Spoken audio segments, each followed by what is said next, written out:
নমস্কার বন্ধুরা, শুভ সকাল। আশা করি আপনারা সকলে ভালো আছেন। আমি ভালো আছি।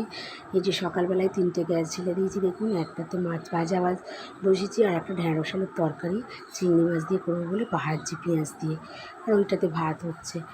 আর এতে ঢ্যাঁড়স আলুর তরকারিটাতে কিছু তেমন দিচ্ছি না, লঙ্কা গুঁড়ো, হলুদ গুঁড়ো, নুন, আর হচ্ছে চিংড়ি মাছ দিয়ে তরকারি। তাতেই সেই চিংড়ি মাছ যে তরকারিতে পড়ে সে তরকারিতে খেতে মোটামুটি ভালোই লাগে, আর আমার তো ভালোই লাগে।